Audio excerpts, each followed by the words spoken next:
All right, welcome to TriStar Digging. Appreciate you joining us this morning. We've got a little project today. We're going to repair the skid steer on a video that I hadn't posted yet. Had some issues with the, well, I did post the one about the alternator, but I also was having air conditioner troubles at the same time. And what I found out is developed a leak in a line that's right here, and put a splice in that line, and hopefully got that leak fixed. But we'll be able to check that here in just a few minutes. But that's what we're going to work on today. And we got Lucas with us again today. He was with us on that dump truck repair video where we fixed the wheel seal, and Lucas is going to help us out today with this air conditioner, getting it gassed back up, get the vacuum pulled on it, get the air out of it. So you got anything for us this morning, Lucas? Not yet. I ain't got him fired up yet. I think I've got a pretty good one coming here in a little while. So. All right, stay tuned. All right, Lucas said he looked it up on the, what'd you call it? The Google net. He looked it up on the Google net, and there's an access panel right here. It's got 3 bolts in it, so we'll yank that off and see what's behind that door there. I guess when in doubt, look under the left arm.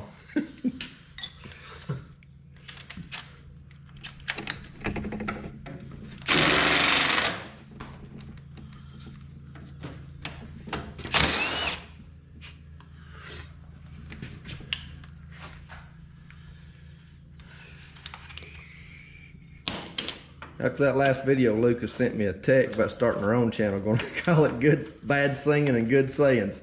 I think that'd be a good one. Yeah, he's always, I guess, over the years I've just listened to people's sayings, and I remember a lot of them, and apparently he thinks they're funny, so. There's always something going on, I guess. All right, we got the door off. And yep, right there's the porch we're hunting for. What are you doing now? What's this going to do for us? Well, we're gonna hook our manifold gauge set up. This is the high pressure and low pressure side of the air conditioner system.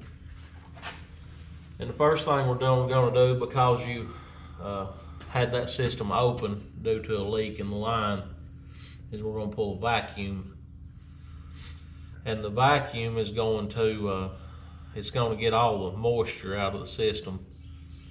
Once you reach, I think absolute vacuum's 27 or 29 inches, I can't remember. But anyways, once you pull a vacuum on water, it lowers the boiling point, and in turn, we're going to make the water boil at room temperature. It's going to turn into a vapor, and then the pump will suck it out. But you don't want any moisture inside an air conditioner system, because obviously it's getting cold in there, and it'll freeze up. Internally it will freeze up, so it'll cause the system to not work at peak efficiency. They put that in That's in a hard place, ain't it? good spot. We may have to loosen that line and twist it. Of course, it's not one of those. It's always the last one you go get. It's like finding something. They say it's always the last place you look, but I got to thinking about that. Anything you find's in the last place you look, because once you find it, you don't keep looking for it.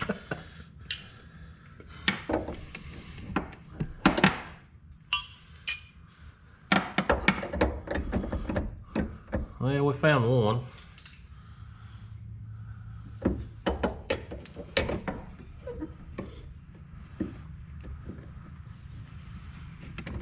I guess we found 2. That was just a little tight.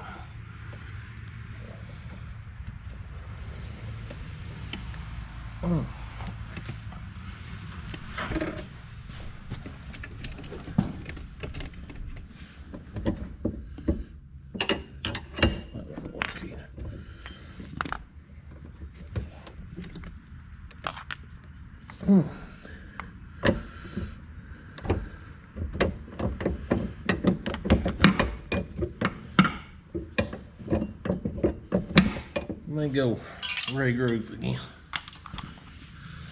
It lowers. Look at that rigging right there. Yeah, it didn't work too good though. Trying to cheat. Wow, what thing's tight. Yeah, they didn't intend on this one to come off today.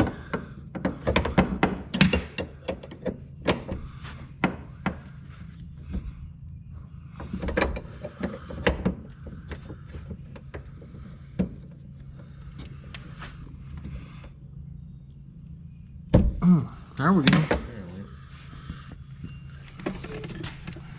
Fitting. Fitted.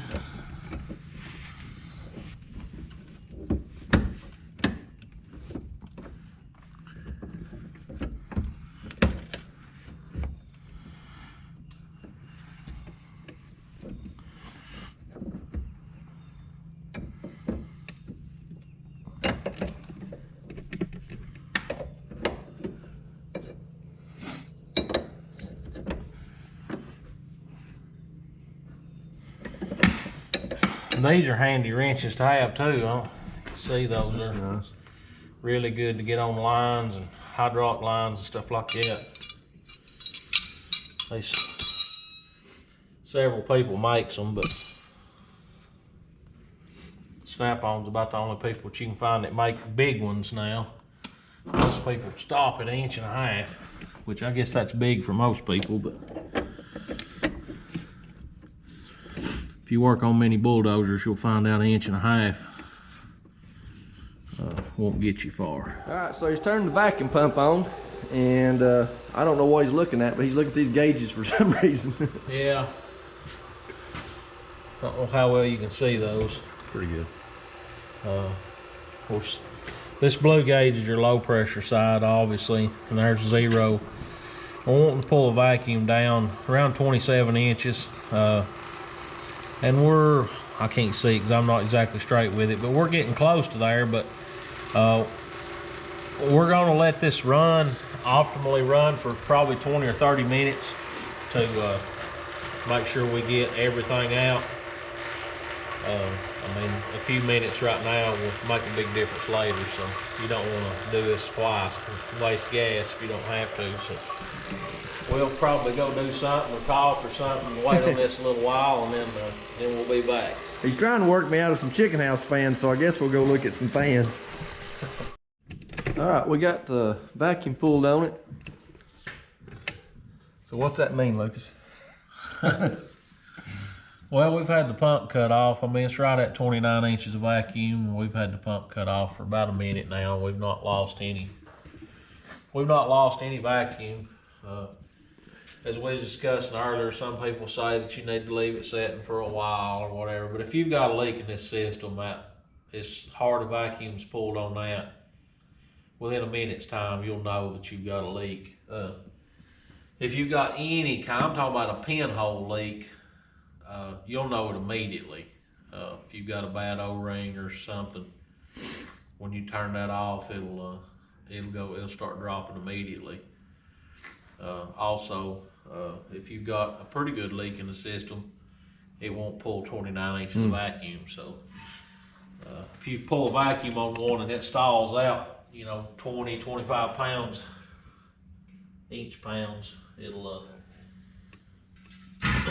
you got a leak. We're gonna go ahead and shoot a little Freon in it now, and then we'll crank it up and let it run, and then we'll set the pressures on it.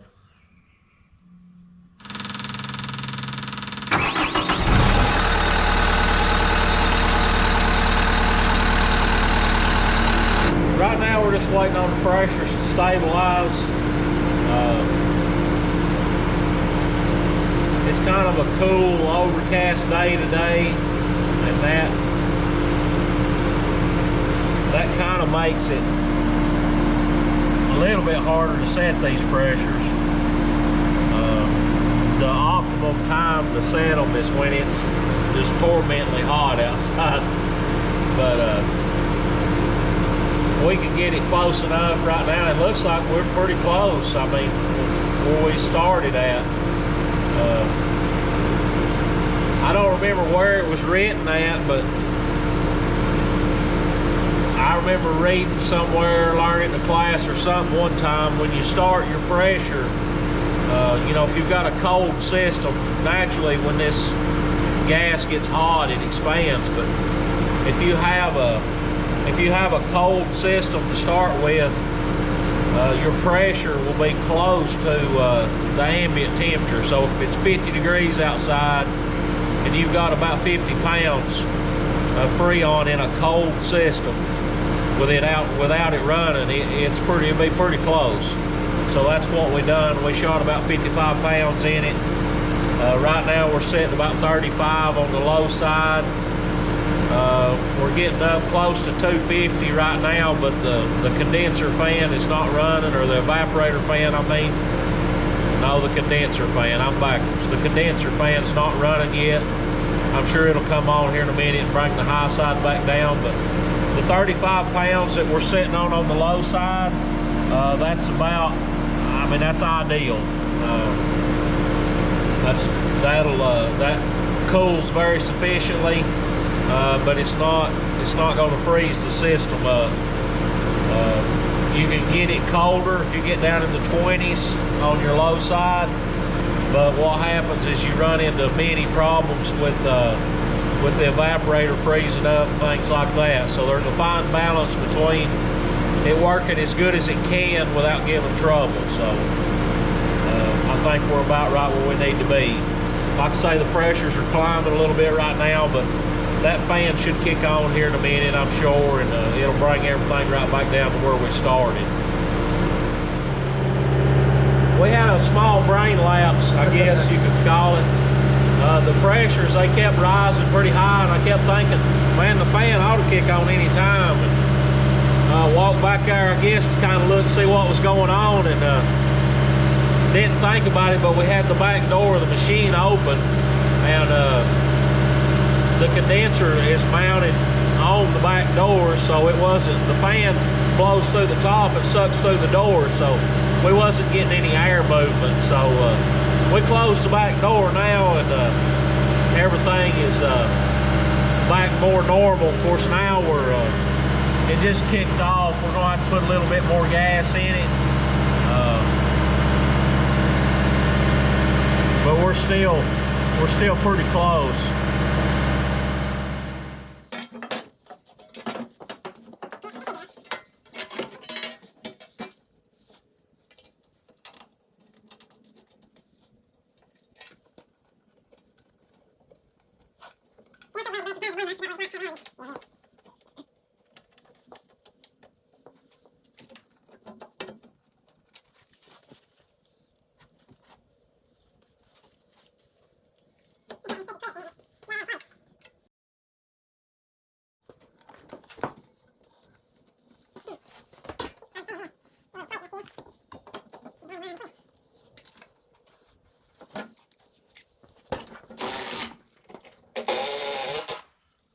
I guess that pretty well winds up this little repair. Put some of these tools up, and clean my hands a little bit, and we'll do what we was really wanting to do. Get him fired up, get a message. All right, well, thanks to Lucas for fixing that air conditioner. Now it's not it can be a skid steer again, not a sweat box, because we had a few days there it was pretty warm. That air conditioner was down. It got hot in there. Even with the windows open, that doesn't do very good. So glad to get that fixed. Stay tuned. So you saw in our last video when Lucas and I met, feel like it was a meeting there that the Lord put together. One, just for have the fellowship with Lucas, and then two, I've got a good diesel mechanic, heavy equipment mechanic now that I can call on, and that's a rarity to find a good one. So I'm pleased to know Lucas and be able to take care of that stuff. But Lucas has got a message for us this morning, so we're going to let you hear what Lucas has got to say. I gotta find it right quick. I had my place earlier, and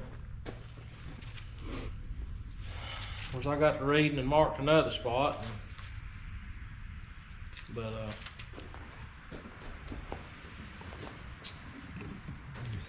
as I say on John Boy Billy, if you got a minute,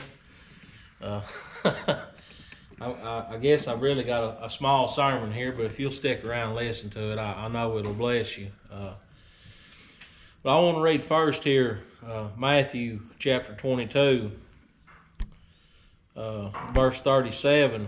Well, actually, I'll start here in verse 36. One of the disciples said, Master, said, which is the greatest commandment in the law? And Jesus said unto them, Thou shalt love the Lord thy God with all thy heart, and with all thy soul, and with all thy mind. This is the first and greatest commandment. And then he goes on to say to love your neighbor as thyself. But I want to flip over here, the last chapter of the book of John, chapter 21.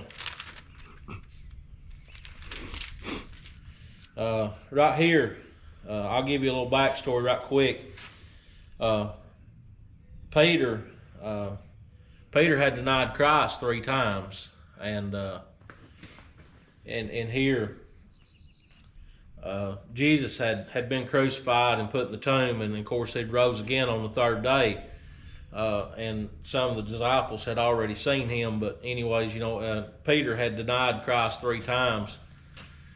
And I'm sure emotionally he was going through a lot. And here in chapter 21 of John, it says, After these things, Jesus showed himself again to the disciples at the Sea of Tiberias, and on the wise showed he himself. It says, There were together Simon Peter and Thomas, called Didymus, and Nathanael of Cana in Galilee, and the sons of Zebedee, and 2 others of his disciples. Verse 3 here, of course, like I said, Simon, he was probably down, and I want you to think about how you feel when you're down, when your feelings is hurt, or when you've done something wrong. You want to do something that comforts you. And think here, a lot of these disciples, they were fishermen. Verse 3 here, it says, Simon Peter said unto them, I go a-fishing. And I'm satisfied that he wanted to do that partly to get off his mind of what he had done. And the other disciples here, they said, we'll also go with thee. It says they went forth and entered into a ship immediately. And that night they caught nothing. If you'll think back, there's another story where they fished all night and didn't catch anything, but Jesus showed up, and he's fixing to show up again here. It said, But when the morning was now come, Jesus stood on the shore, but the disciples knew not that it was Jesus. Then Jesus said unto them, Children, have ye any meat? And they answered him, No. And he said unto them, Cast your net on the right side of the ship, and ye shall find. They cast therefore, and now they were not able to draw it for the multitude of fish. Verse 7 says, Therefore that disciple whom Jesus loved saith unto Peter, It is the Lord. I want you to pay close attention right here. It says, Now when Simon Peter heard that it was the Lord, he girt his fisher coat unto him, and did cast himself into the sea. See, at this moment right here, Peter, when he heard that Jesus was there, he done all he could do to get back to him. He didn't have time to wait on everybody else. He jumped into the sea and swam to the shore. And that's the way we ought to be in our lives. I know we do things wrong. I do things wrong all the time. I don't do them intentionally, but nevertheless, human beings are sinful. I mean, it's something that we're doomed with. We have been ever since they ate the apple. But turn back to God. That's the main thing. Turn back to Jesus. Even though you've done wrong, turn back. Back to verse 8 here, it says, And the other disciples came in a little ship, for they were not far from the land, and dragging the net with fish. So they couldn't even get this net in the boat. Didn't try to get it in the boat. They just drug it with them. It says, as soon as they were come to land, they saw a fire of coals there, and fish laid thereon and bread. And Jesus said unto them, bring of the fish which ye have now caught. Simon Peter went up and drew the net to the land full of great fishes, 153. I think it's pretty important that they put the 153 fish. They wrote it in the Bible, so it had to have a little something to do with it. I'll get back to that here in just a second. It says, and for there were so many, yet the net was not broken.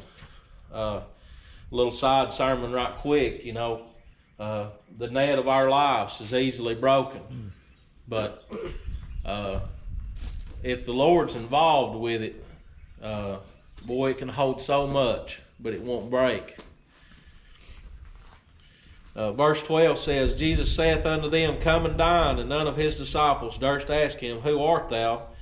Knowing that it was the Lord. Jesus then cometh and taketh bread and giveth them, and fish likewise.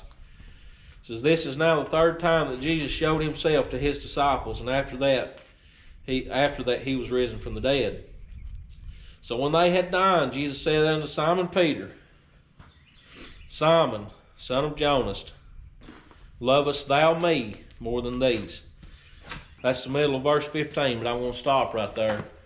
Those of you that have read this story, you should know that he goes on to ask Peter if he loves him 3 times. And I think that's symbolic. A lot of things happened in threes in the Bible. Also, Peter denied him 3 times. So I think he asked him if he loved him once for every time that he denied him. But when he asked him, lovest thou me more than these?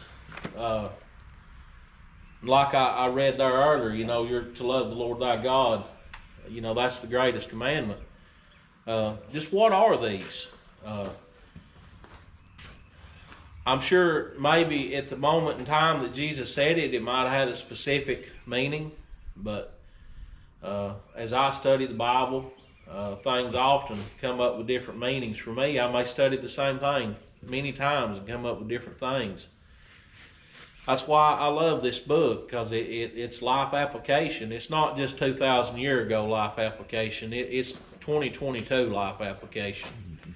But when he said, lovest me thou more than these, did he mean, do you love me more than these other disciples love me? Which that would kind of be somewhere to brag, you know, saying, well, Lord, I love you more than they do. Look at what they've done, you know, and that's what a lot of people do in their daily life. You know, they think, well, I may not be living right, but I live better than so-and-so down the road, you know. And then he also, he might have meant, do you love me more than you love your fellow fishermen here? You know, y'all are pals and whatever. Do you love me more than you love them? Do you love God more than you love men of the earth and creatures of the earth? Do you love the Creator more than you love the creation? But I also want to point out, and I don't want to make nobody mad here, but we'll go back to these 153 fish. They just had, I'm satisfied, a wonderful meal. I mean, I just can't wait to eat a meal that Jesus has cooked. I'd say that'd beat Captain D's any day. But, you know, it mentions the fish there, the 153 fish, and he said, do you love me more than these? Do you think that he might have been talking about going fishing or eating fish? You know, oftentimes in life when we have a hard time, we run to something. We go hunting or we go fishing or we go over to buddy's house, or we've always got something to do other than turn to the Lord. And I just wonder, you know, maybe right there also, you know, that maybe Jesus said, do you love me? Do you want to turn back to me more than you want to go fishing or more than you want to eat these fish? Am I the most important thing in your life? And I think that's something that each and every one of us needs to examine. You know, is God number one? Do we love him the most? Do we love him more than our neighbor? That don't matter. It's one-on-one to you. You need to do the best you can for God every day. You need to not worry about what your neighbor's doing. You don't need to be boastful and say, I do better than them. But do you love God more than you love your fellow man? Do you put him first and then your neighbor second? And do you put God above going to the lake?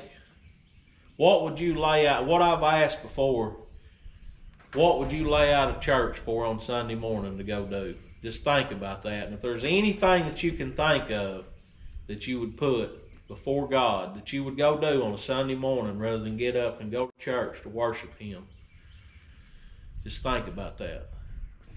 All right, that's a good message this morning. And what I find interesting about that is the passage of scripture that he ended with is exactly the passage of scripture that I was reading this morning. It's interesting. It's interesting how God does that. So as I was reading that this morning, talking about Jesus asking him 3 times if he loved him, remember that Peter denied him 3 times. And for me, reading that this morning, along the same lines what Luke was talking about there, Peter messed up, but Jesus was determined in his discussion with Peter to comfort him and to restore him. So God doesn't want us defeated. He doesn't want us down. His purpose is to restore us, and I think that's what is one of the key messages in that passage of scripture this morning. So thanks for watching. I appreciate you joining us. If you like the video, give us a big old fat thumbs up. Comment helps the channel out. Also, I've added a button down here on your bottom right side to subscribe. Makes it a lot easier. And also, I'll put a link in the description for a video where Lucas helped us fix that dump truck. We'll put that link up here in the top corner as well. So God bless you, and thanks for watching.